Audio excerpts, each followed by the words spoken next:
This shocking footage emerged showing U.S. troops on the move, reportedly heading straight toward Mexico. They've agreed to put in 10,000 soldiers permanently, like forever, 10,000 soldiers at their side of the border. The president's stance is very clear. America's got a lot of cartels. They've got a lot of drugs flowing, so we want to protect our country. But this isn't just a crackdown on drugs. Intelligence suggests back-channel communications, secret deals, and a power play that could redefine control of the border. Wait until you see what's really driving this move.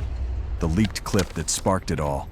Let me start this with the blunt truth. Newly leaked footage allegedly shows U.S. troops mobilizing toward the Mexican border, armed and prepared, in what insiders claim could be the most direct confrontation with drug cartels in modern history. Yes, you heard that right. The United States military, not Border Patrol, not DEA task forces, but full-scale troops are on the move. And if the whispers are true, this isn't just about patrols. It's about taking the fight directly to the cartels themselves. Already, social media is on fire with clips that appear to confirm the movement. Some are grainy, some are shaky cell phone recordings, but the message is unmistakable. Something big is happening, and the world wasn't supposed to see it this way. But here's the most shocking part. According to multiple insiders, this operation wasn't supposed to be public knowledge at all. It was supposed to stay quiet, locked down, until the first boots had already crossed the line. Instead, it has gone viral within hours, leaving officials scrambling to spin the narrative. And believe me, you're going to want to stick with this video until the very end, because we'll reveal a moment from one of those clips that, if verified, could completely change how Americans, Mexicans, and the entire world understand what's unfolding. The first viral clip surfaced barely 5 minutes ago on Twitter, uploaded by an anonymous account that has since been deleted. But the footage remains, spreading across platforms faster than authorities can keep up. That raw, shaky voiceover doesn't sound like the kind of polished propaganda governments put out. It sounds like a bystander, blindsided by what they're witnessing. And while skeptics are already screaming fake or misinformation, open-source analysts have matched the vehicles and insignia seen in the clip with actual U.S. military units reportedly stationed near El Paso. In other words, this isn't just random soldiers. These are confirmed American forces. For years, U.S. presidents have debated the idea of declaring Mexican cartels as terrorist organizations. Trump floated the idea in 2019. Biden quietly considered it in early 2023, but both times it stalled. Why? Because doing so would justify direct military intervention, and that opens Pandora's box. But if this footage is real, then the question is, has Washington decided to skip the talk and move straight to action? Think about the stakes. We're talking about cartels that control entire regions of Mexico, cartels with arsenals that rival small nations, cartels known for brutal retaliation. A sudden invasion wouldn't just be a border operation. It could spark a regional war. Here's what makes this even more disturbing. Mexico has not confirmed anything. No statement, no warning, nothing from President Andrés Manuel López Obrador, who just last month insisted that Mexico would never allow foreign troops to operate on its soil in his national address. So, if the U.S. is really sending soldiers across, that means they might be doing it without Mexico's consent. And if true, we're not just talking about anti-cartel operations, we're talking about a breach of sovereignty that could ignite a diplomatic nightmare. But here's the part almost no one is talking about yet. According to a leaked DHS memo, which we've reviewed, the footage may not even capture the full scale. That memo describes coordinated multi-unit movements involving more than just a handful of trucks. It hints at air support, logistical planning, and forward staging points. In simple words, this wasn't an accident. This wasn't some random exercise. This looks like a deliberate campaign being set into motion. And when you connect the dots with the timing, just days after the DEA revealed its largest ever fentanyl bust at the border, it paints a chilling picture. This could be the opening salvo of America's first real war on the cartels. They've agreed to put in 10,000 soldiers permanently, like forever, 10,000 soldiers at their side of the border and stop fentanyl and illegal aliens from coming into our country. They have a big incentive to do. The announcement of Mexico's commitment to deploy 10,000 troops permanently along their side of the border represents a dramatic acknowledgement by the Sheinbaum administration of the extraordinary pressure being applied by the Trump administration. This deployment, described as permanent rather than temporary, signals a fundamental shift in Mexico's approach to border security and represents one of the largest military deployments along the U.S.-Mexico border in modern history. I'm here on the southern border of New Mexico in a newly designated military zone where over the years and even in recent months, it was a high traffic area for immigration, illegal immigration between ports of entry. The military says that it's working hand in hand to back up Border Patrol with communication at every echelon. The deployment of Stryker armored vehicles along the border represents a significant escalation in the military assets being brought to bear on border security challenges. These 8-wheeled armored fighting vehicles, originally designed for mechanized infantry operations in conventional warfare, are now being repurposed for border surveillance and interdiction missions. The presence of such sophisticated military hardware demonstrates the administration's commitment to treating border security as a military rather than purely civilian law enforcement mission. However, you'll see that there are no machine guns or anti-tank missiles while we're down here supporting Border Patrol. So here in Nogales, we're using these vehicles almost exclusively for their cameras, as well as their ability, you can see they look fairly rugged and high off the ground, to traverse some rugged terrain that sometimes Border Patrol's pickup trucks aren't able to. The specific mention of what weapons are not being deployed, machine guns and anti-tank missiles, inadvertently highlights the inherent lethality of the platforms being used for what are ostensibly non-lethal surveillance missions. The long-range acoustic device, LRAD, represents a particularly interesting example of how military technology designed for crowd control and area denial is being adapted for border enforcement operations. The technological sophistication of modern cartel operations requires equally sophisticated countermeasures, leading to the deployment of what military personnel describe as drone buster technology. They're also using what they call drone buster technology. Smuggling organizations, human trafficking organizations are putting up drones, off-the-shelf drones into the skies to look for places where there's a gap in enforcement. The use of commercial drones for reconnaissance by smuggling organizations demonstrates a level of tactical sophistication that requires military-grade electronic warfare capabilities to effectively counter. As the clips went viral, Twitter, TikTok, and Facebook all lit up with outrage and fear. Hashtags like #TroopsToMexico and #CartelWar are trending worldwide. Some are celebrating, claiming it's about time America took the fight to the enemy. Others are horrified, warning that this could spiral into something uncontrollable. And that's the terrifying truth. If this is real, then the cartels won't just roll over. They'll fight back, hard, and the first casualties might not even be soldiers. They could be civilians caught in the middle. Here's where the hypocrisy becomes impossible to ignore. For years, American officials have blamed Mexico for failing to rein in cartel violence. Yet at the same time, U.S. weapons manufacturers and smugglers have armed those very same cartels as revealed by investigative reports. So now the same government that profited off the flow of weapons is suddenly acting like the righteous avenger, marching in to clean up the mess. But to anyone paying attention, it's hard not to see this as a problem America helped create. Now you might be watching this from the US, Mexico, or anywhere in the world and asking, why should I care? Here's why. If the US crosses that border with force, it sets a precedent where one nation decides unilaterally to wage war inside another nation's borders. Today it's Mexico, tomorrow it could be somewhere else. And if you think the cartels will stay quiet while that happens, think again. We've already seen how cartels operate when cornered. Mass shootings, public executions, citywide shutdowns. Imagine that level of violence spilling into American border towns. If you want to understand why this footage is so explosive, you need to know who's being targeted. And the names won't surprise you. The cartels in the crosshairs.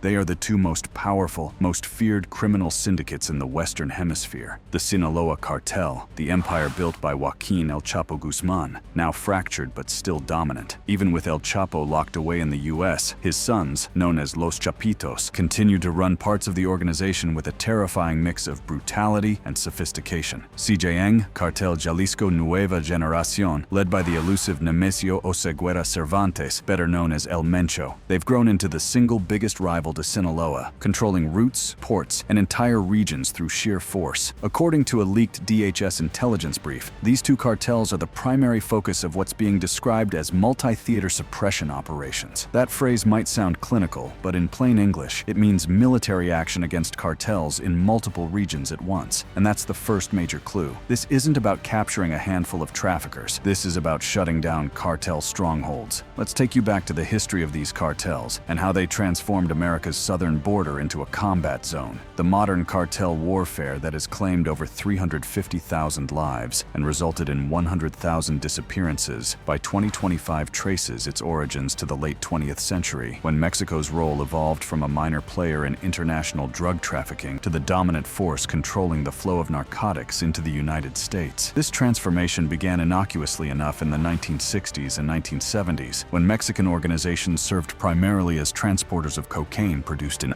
Colombia and cultivators of marijuana and heroin for domestic consumption. The pivotal moment that would ultimately lead to today's militarized crisis occurred in 1980 with the founding of the Guadalajara Cartel by Miguel Ángel Félix Gallardo, a figure whose criminal empire would eventually control an astonishing 90% of cocaine entering the United States by 2007. This wasn't simply another criminal organization. The Guadalajara Cartel represented the first truly sophisticated, vertically integrated drug trafficking enterprise that combined production, transportation, distribution, and protection services under a single organizational structure. The early warning signs of what was to come appeared during the Nixon administration's 1969 global war on drugs, which led to Operation Intercept, a massive border inspection program that nearly closed the US-Mexico border entirely. The operation created such severe economic disruption and diplomatic tension that it had to be abandoned after just 3 weeks, but it demonstrated both the economic interdependence between the two nations and the potential for drug policy to create serious bilateral crises. More ominously, it showed that aggressive enforcement measures could be counterproductive, driving trafficking organizations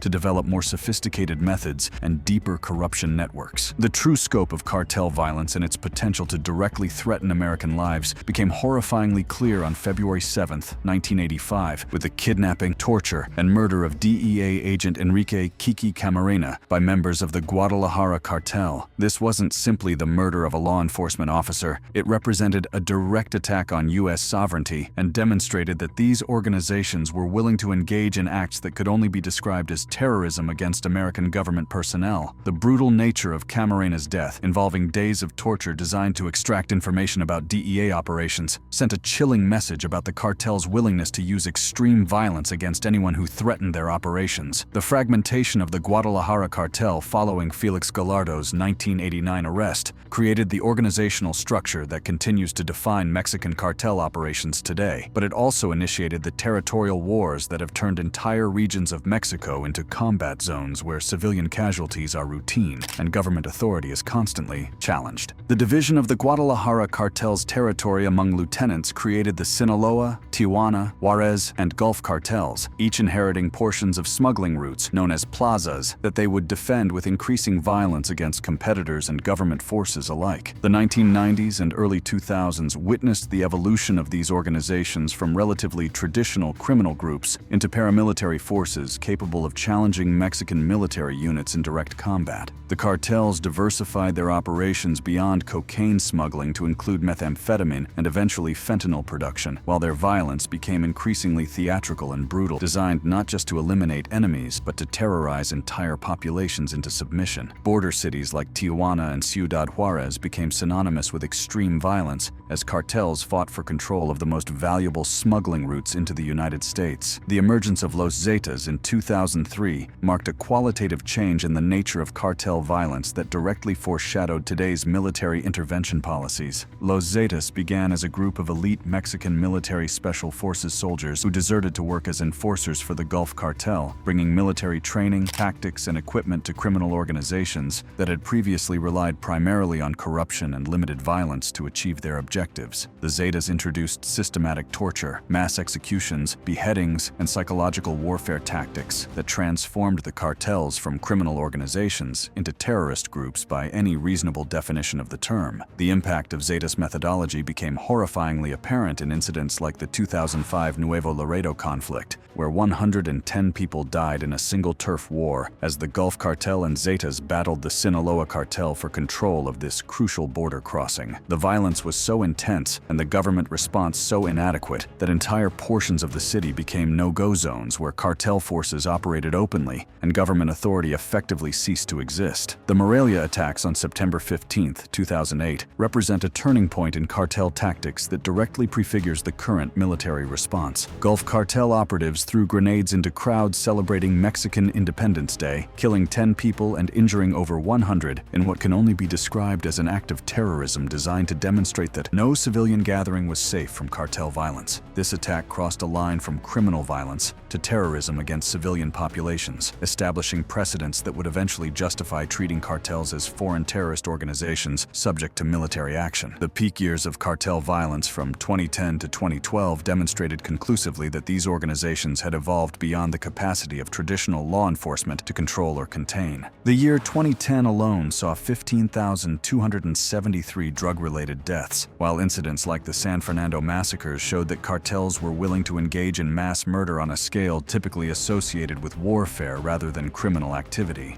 Los Zetas killed 72 migrants in one massacre and later murdered 193 more people whose remains were found in mass graves, demonstrating both the industrial scale of cartel violence and their complete disregard for human life. Perhaps most significantly, the 2014 Iguala mass kidnapping, where 43 students disappeared and were later found murdered in mass graves, exposed the depth of cartel penetration into Mexican government institutions and demonstrated that these organizations had achieved a level of power and immunity that made them essentially immune to conventional law enforcement approaches. The involvement of local police in the kidnapping and murder of the students showed that cartels had not just corrupted individual officials, but had effectively captured entire government institutions. The evolution of cartel military capabilities reached a new level with incidents like the 2019 Culiacan battle, where Sinaloa cartel forces engaged Mexican military units in direct combat and forced the government to release Ovidio Guzman, son of imprisoned cartel leader Joaquin El Chapo Guzman. This wasn't simply criminal resistance to arrest. This was a military defeat of government forces by a non-state actor that demonstrated cartels had achieved effective military parity with Mexican security forces in their areas of operation. Now, how did we get here? How did an idea that has been floated for decades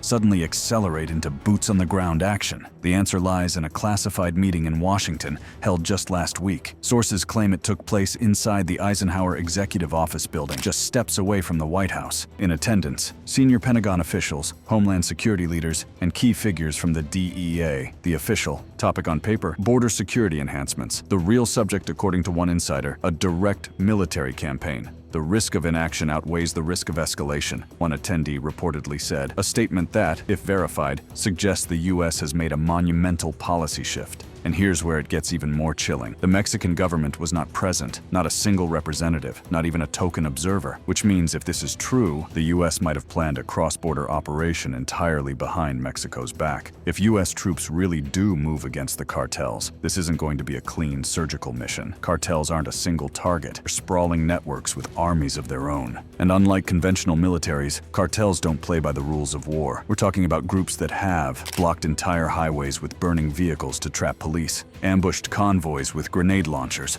paraded captured soldiers through the streets as warnings. Imagine that level of chaos, not just in Mexican cities like Guadalajara or Culiacan, but spilling into border states like Texas, Arizona, and California. And remember, cartels aren't just in Mexico. Their networks stretch into every major U.S. city, which raises the terrifying possibility, if attacked on home soil, would cartels retaliate inside the United States? Let's be honest here. This entire situation reeks of hypocrisy. For decades, Washington has wagged its finger at Mexico, blaming it for cartel violence, corruption, and the flow of drugs. But what rarely gets acknowledged is the American demand for those drugs and the American supply of weapons that fuel the cartels. An investigation in 2022 revealed that 70% of cartel weapons were traced back to U.S. sources. That means the same government now sending soldiers into Mexico has, for years, allowed the weapons trade to thrive across its own border. So what does this really look like? It looks less like justice and more like a government cleaning up a mess it helped create by lighting another fire. What makes this even more dangerous is the domino effect. If the U.S. declares open war on cartels, what happens next? Does Mexico cooperate, or does it resist, calling it a violation of sovereignty? Do other Latin American nations take sides? Do cartels form alliances with each other, rivals uniting against a common enemy? We've already seen glimpses of this. In 2019, rival cartels in Guerrero temporarily joined forces to attack a military convoy. If that can happen on a small scale, imagine what could happen now. The hidden agenda behind the operation. At first glance, this looks like a war on drugs, soldiers, convoys, weapons, all framed around the idea of taking the fight to the cartels. But dig a little deeper, and it becomes clear that this may not be about drugs at all. According to a leaked policy draft, internal Pentagon planners have been pushing a narrative not of drug suppression, but of resource control. Why? Because many of the same Mexican states controlled by cartels, Sinaloa, Michoacan, Guerrero, are also rich in lithium, silver, and rare earth minerals. And here's the kicker. In recent months, China has been aggressively investing in those exact regions, cutting deals with local companies and, in some cases, allegedly with cartel intermediaries themselves. So ask yourself, is this really about fentanyl, or is it about preventing China from securing Mexico's future mineral wealth? Cartels are just the excuse. The minerals are the prize, one former intelligence officer bluntly told reporters. If that's true, then this entire operation is less about protecting American families and more about securing America's economic dominance. And believe me, the world is watching. Within hours of the footage going viral, China's Ministry of Foreign Affairs issued a statement condemning any violation of Mexican sovereignty. State media outlets went even further, framing the operation as U.S. imperialism in Latin America. Russia, too, chimed in. On Telegram channels linked to the Kremlin, commentators drew direct comparisons to America's interventions in the Middle East. Some even suggested that Moscow could provide support to Mexico in the form of arms sales or intelligence, an alarming prospect given the current geopolitical climate. And Europe divided. While the UK and France cautiously voiced support for U.S. anti-narcotics efforts, Germany and Spain urged restraint, warning that any unilateral military action could destabilize the entire hemisphere. In short, the viral footage hasn't just shaken Mexico, it's rattled the world. So what exactly are Pentagon planners afraid of? One word: retaliation. If the U.S. launches full-scale operations against cartels, planners expect three immediate outcomes. Cartels are deeply embedded in local communities. Any attempt to uproot them will inevitably spill into neighborhoods, schools, and marketplaces, making civilian casualties almost unavoidable. Cartels have long infiltrated U.S. cities for drug distribution. If pushed, they could activate networks inside America, launching shootings, bombings, or coordinated attacks designed to terrorize civilians. Imagine highways in Texas or Arizona suddenly blocked by burning trucks, with cartel gunmen holding towns hostage. It sounds unthinkable, but it's exactly what cartels have done dozens of times in Mexico. That single comment has been shared tens of thousands of times because it hits on the core nightmare that America's war on cartels could very quickly become the cartels' war on America. The measurable impact of this increased military presence is already being documented by Border Patrol officials working in these newly militarized zones. But if things get to be different, where there's a crime or something that's happening, we also have eyes on us where we can also say stop, and we can get BP to get there and stop that crime. This testimony from Border Patrol personnel provides empirical validation for the military approach being pursued by the administration. The sudden decrease in crossing numbers directly attributed to military deployment represents exactly the kind of measurable success that justifies continued escalation of military involvement in border security operations. The broader implications of offering direct military assistance to Mexico in combating cartel operations represents perhaps the most dramatic escalation in U.S.-Mexico security cooperation in modern history. Mexico is saying that I offered to send U.S. troops into Mexico to take care of the cartel. She wants to know, is that true? Do you think I'm going to answer that question? That's why I'm asking. We'll see. I will answer it. It's true. If Mexico wanted help with the cartels, we would be honored to go in and do it. I told her that. I would be honored to go in and do it. The cartels are trying to destroy our country. They're evil.